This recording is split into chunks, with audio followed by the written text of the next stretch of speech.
BFM Business, l'heure H, le rendez-vous du cercle des économistes. Nos deux économistes ce soir, Lionel Fontanier qui est professeur à l'école d'économie de Paris et puis Jean-Marc Daniel, lui qui est professeur d'économie à l'ESCP. Merci d'être là, messieurs. Deux sujets d'actualité. Au départ, on devait parler des salons d'agriculture, mais là c'est sûr qu'il y a le report de la loi El Khomri. Est-ce que pour vous, ça veut dire que le gouvernement est en train de caler sur cette réforme ou pas? Lionel Fontanier. Je pense que la première chose qu'il faut dire, c'est qu'il est absolument nécessaire de réformer le fonctionnement du marché du travail en France. La France ne crée pratiquement plus d'emplois, on a un taux de chômage très élevé. Et donc, il faut sortir de cette situation. Et beaucoup de rapports ont été écrits, ils disent tous la même chose. Oui. Donc maintenant, il faut passer à l'action. La difficulté est de le faire en concertation avec les partenaires sociaux, parce que ce n'est pas le genre de réforme qu'on peut faire, évidemment, sans les partenaires sociaux. Et donc la question qui se pose, c'est dans la séquence des événements. Donc, affaire à suivre. Affaire à suivre, du moins espérons. Jean-Marc Daniel, vous, on sait bien que c'est la CFDT, il faut avoir l'accord de la CFDT. Licenciement économique, chiffon rouge, en disant en tous les cas la définition, il ne faut pas prendre la place du juge, ça c'est le premier point, et les indemnités prud'homales, on sait que c'est l'autre chiffon rouge pour la CFDT. Oui, je crois que le problème du gouvernement, c'est d'abord d'avancer, comme on vient de le dire, et on est dans une situation sur le marché du travail qui ne peut pas durer. En outre, on n'arrête pas d'être montré du doigt par les instances européennes en disant qu'on ne fait pas de réforme structurelle, et donc il faut avancer, mais avancer en concertation avec un certain nombre d'organisations syndicales. Il est sûr que pour le gouvernement, un des enjeux, c'est que veut la CFDT? Est-ce que la CFDT est capable de mettre une contre-proposition sur la table? Le deuxième élément, c'est que je pense que le gouvernement est traumatisé par le 10e anniversaire du CPE. À partir du moment où on commence à dire le 9 mars, il y aura les lycéens et les étudiants dans la rue, on a immédiatement en tête ce qui s'est passé avec le gouvernement Villepin, ou qui s'était terminé par cette pantalonnade grotesque où le président de la République avait dit « Je promulgue la loi, je ne cède pas à la rue, mais je demande aux autorités de ne pas l'appliquer », ce qui était quand même une percée conceptuelle assez forte sur le plan juridique et qui était quand même dramatique sur le plan politique. Et je pense que là, le gouvernement essaie de gagner un peu de temps, peut-être en se disant que finalement, ce serait pas mal que le vote ait lieu au mois de mai-juin pendant la période des examens. Ce qui est étonnant, c'est, oui, enfin, mais en même temps, 19 mars, c'est pas encore les vacances de Pâques. Non. Mars, pardon. C'est vrai que le timing, là aussi, était vraiment absurde de faire ça au printemps. Tout le monde sait que c'est, enfin, je veux dire, c'est le b.a.-ba de la politique, non?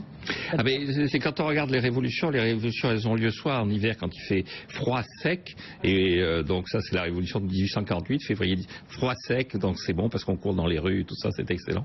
Soit effectivement au mois de mai, quand il fait, mai 68 n'est pas arrivé par hasard au mois de mai, c'est au mois où il fait beau, les jours sont assez longs, et en revanche quand il fait trop chaud, c'est pas très bon non plus. Lionel Fontanier, vous êtes membre du Conseil d'analyse économique. Est-ce que c'est une loi qui était sans doute par trop, entre guillemets, libérale, du moins dans la rédaction de son premier jet? Je pense qu'un certain nombre d'éléments dans cette loi font consensus parmi les analystes. J'en prends un pour être très rapide, puisque nous n'avons pas beaucoup de temps. La question de l'insécurité juridique des entreprises par rapport au licenciement est complètement au cœur du débat, et on voit que ça a été repris par un peu tout le monde. La question du plafonnement, etc. C'est un point qui est très très important et qu'il faut essayer de traiter, comme je l'ai dit précédemment, en essayant d'avancer avec les partenaires sociaux. Donc une solution qui consiste à dire on va le faire sans négocier n'est probablement pas bonne, mais il faut le faire. Redonner de la sécurité juridique aux entreprises, en particulier les entreprises de taille moyenne, qui n'embauchent pas parce qu'elles ne savent pas ce qui se passe après si elles ont un problème.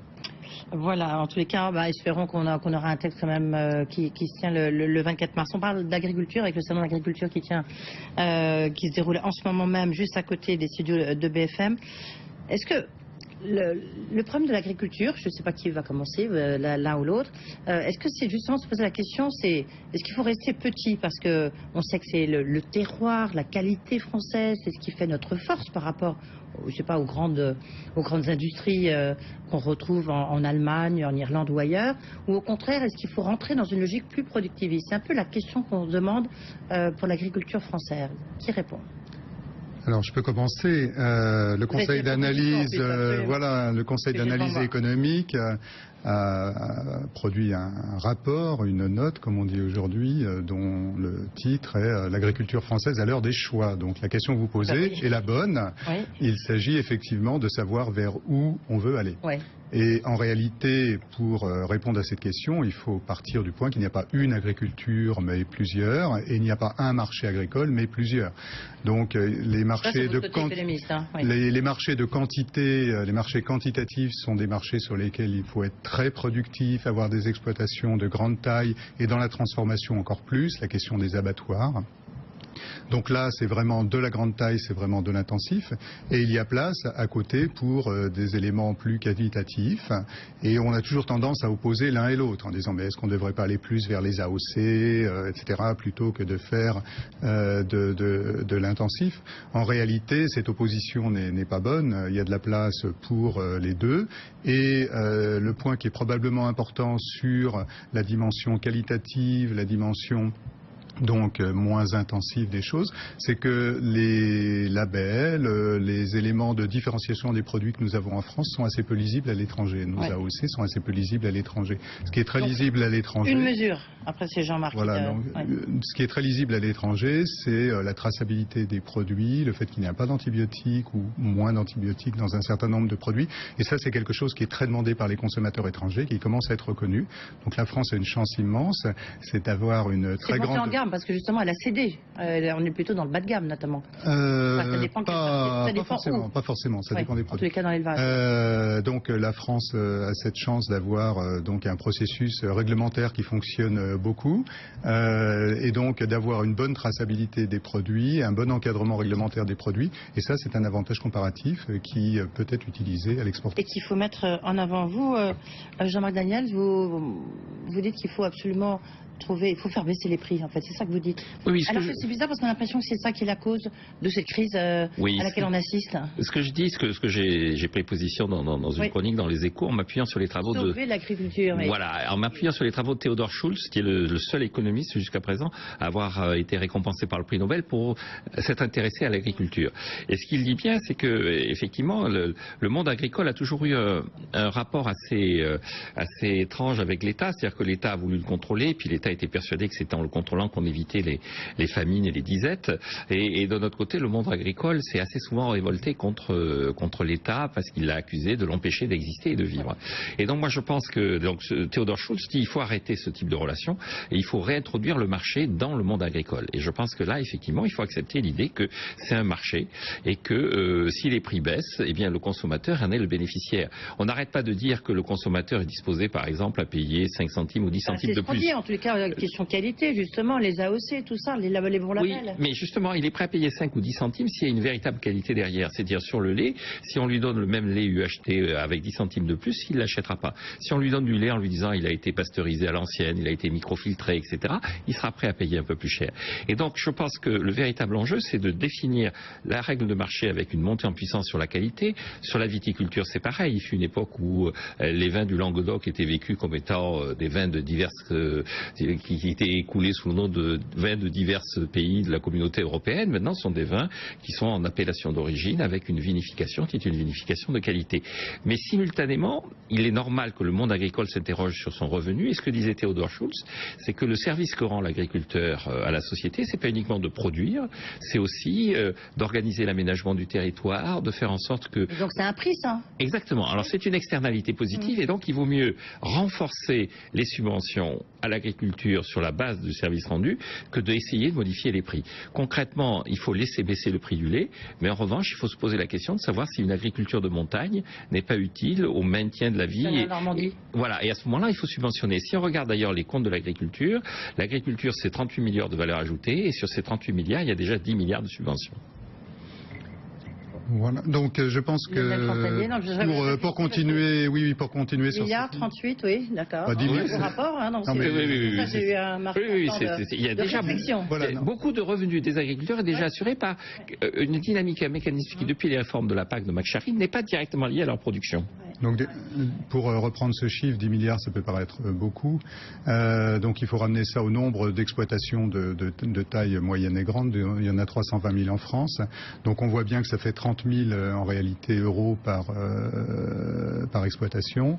Mais il y a une très très grande variance. C'est ce que je disais tout à l'heure. Si vous êtes dans la viticulture, vous n'êtes pas du tout dans la même situation. Quand on vous dit qu'il faut regrouper des exploitations, qu'il faut avoir des tailles beaucoup plus importantes d'exploitation, est-ce que c'est vrai ou c'est pas vrai? Ça n'est pas toujours vrai. Ça dépend des régions, ça dépend du type d'agriculture que vous faites. Ce n'est pas uniquement un problème de taille, ce n'est pas uniquement un problème de productivité. C'est une question beaucoup plus structurelle. La question est de savoir pour quoi veut-on rémunérer l'agriculture? Est-ce que c'est uniquement pour la production ou est-ce que l'agriculture a un rôle plus large? Et je crois que les agriculteurs eux-mêmes en sont d'accord. L'agriculture a un rôle important en termes d'aménagement du territoire, en termes d'environnement. Et pour l'instant, ce qui est dans le deuxième pilier de la PAC, puisqu'on dit toujours que la PAC a deux piliers, le premier pilier qui est l'aide directe aux revenus dont on vient de parler, et puis le deuxième pilier qui est beaucoup plus petit, qui correspond donc à l'aménagement du territoire et qui comprend la partie environnementale. Donc maintenant, les États, c'est le sens de la réforme de 2014, les États ont la possibilité de basculer de l'argent d'une poche dans l'autre, du premier vers le deuxième pilier. Et la France l'a très peu fait. En fait, on a basculé 3% simplement vers le deuxième pilier. Et si on prend les deux extrêmes en Europe, vous avez des pays comme la Pologne qui ont enlevé côté environnement et qui ont mis beaucoup côté productif, et des pays comme l'Angleterre qui ont fait exactement l'inverse, qui ont enlevé sur le premier pilier et qui ont amené vers le deuxième pilier. Et nous sommes dans une situation médiane où nous n'avons pas vraiment choisi. Et donc probablement, il est temps, si on veut réfléchir à l'agriculture à plus long terme, de choisir. Pardon, j'accélère un petit peu. Dans le cadre de ce rapport du Conseil d'analyse économique, vous avez dit qu'il fallait faire de la présentation du capital naturel un axe central de la politique agricole et donc développer des produits techniques, etc. Développer des OGM, par exemple, une forme d'OGM? On parle de préservation du capital naturel, donc on ne passait pas forcément au développement des OGM. Ce que nous disons, c'est que les terres la fertilité des terres est en train de diminuer. On vient d'avoir hier le rapport sur les pollinisateurs et nous disons la même chose dans notre note.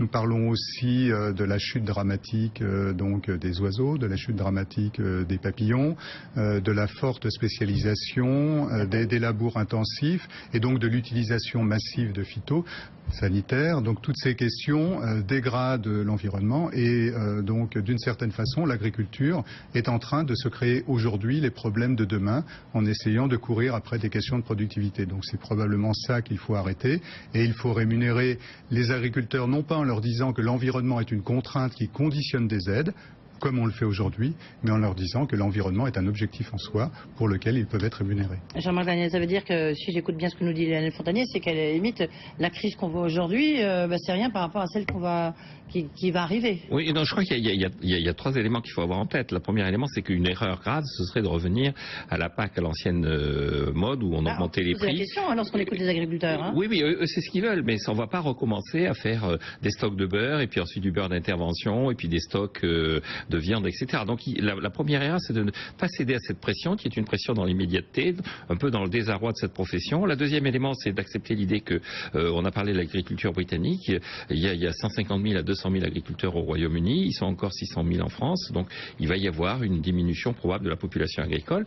Et le troisième élément, je pense qu'effectivement, il faut faire comprendre que l'intérêt de la profession agricole comme l'intérêt de la société, c'est d'aller vers une agriculture qui ménage l'avenir. Toutes ces mesures qui consistent à essayer de ne pas détruire la fertilité des terres, c'est à la fois un intérêt politique, mais un intérêt économique et un intérêt de civilisation. Et donc associer les agriculteurs à ça, ça me paraît être le bon débat. Mais leur dire, écoutez, on va augmenter les prix, rassurez-vous, et puis si vous ne trouvez pas de clients, il y a un stock régulateur qui va se mettre en place, pour moi ce serait la pire des solutions. Voilà, ça ne marchera pas, mais en attendant, il faut quand même traiter certaines questions conjoncturelles de très fort endettement, de détresse. C'est pour ça que vous préconisez un lissage fiscal. Voilà. Merci beaucoup, messieurs. En tout cas, on peut retrouver la note du Conseil d'analyse économique et vous, votre chronique, souvent l'agriculture, mais on vous retrouve aussi très souvent Jean-Marc Daniel sur BFM Business. Merci. Merci. Messieurs, voilà, Guillaume, c'est la fin de cette émission. On se retrouve demain à midi l'heure H. Dans un instant, les décodeurs de l'écho avec Fabrice Lundy qui reviendra sur Manuel Valls. Est-il cerné? Et à 20h, son invité sera François Asselin, le président de la CGPM.